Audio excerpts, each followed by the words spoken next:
আজকে আমি রান্না করব পনির দিয়ে আলু ফুলকপির তরকারি। রান্নাটিকে বিশেষভাবে সুস্বাদু করে তোলার জন্য যথাসময়ে সব রকম মশলার প্রয়োগ এটা শিখেছি আমার ঠাকুমার কাছ থেকে। ঠাকুমার এই রান্না এত অপূর্ব লাগতো খেতে যে সেই স্বাদ এখনও ভুলতে পারি না। চেষ্টা করব সেরকমভাবেই রান্না করার। প্রথমে ফুলকপি, আলু এবং পনির কেটে নিলাম। তারপরে সেগুলোকে ধুয়ে কড়াইয়ে তেল দিয়ে হালকা করে পনির ভেজে নিলাম।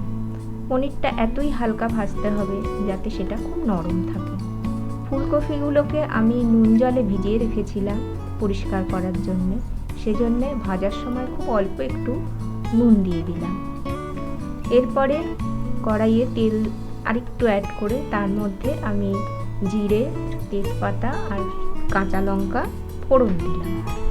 এই ফোড়নটা একটু ভাজা ভাজা যেই হবে, তারপরে এটাকে একটু সরিয়ে রেখে তার মধ্যে গোটা গরম মশলা মানে লবঙ্গ, দারচিনি আর ছোট এলাচ দিয়ে দিলাম। এই যে দ্বিতীয়বার করে ফোড়ন দিচ্ছি, এই ফোড়নের গন্ধটা যাতে তরকারির মধ্যে ভালো করে মিশে যায় সেজন্য একটু পরে এই ফোড়নটা দিয়েছি। এরপরে আলুগুলো দিয়ে ভাজবো। আলুটা খানিকটা ভাজা হওয়ার পরে আমি আবার ফুলকপিগুলোকে এর মধ্যে অ্যাড করে দেব। এরপরে এগুলোকে ভালো করে একসাথে মিশিয়ে নেব, নিয়ে খানিকক্ষণ নাড়াচাড়া করব। এবারে ধনে গুঁড়ো, জিরে গুঁড়ো, হলুদ আর লবণ দিয়ে ভালো করে নাড়াচাড়া করে মশলাটা মিশিয়ে নেব। বেটে রেখেছিলাম খানিকটা টমেটো, সেই টমেটো বাটাটা এর মধ্যে অ্যাড করে দিলাম, দিয়ে খানিকক্ষণ নাড়াচাড়া করে এবারে গরম জল মিশিয়ে দিলাম।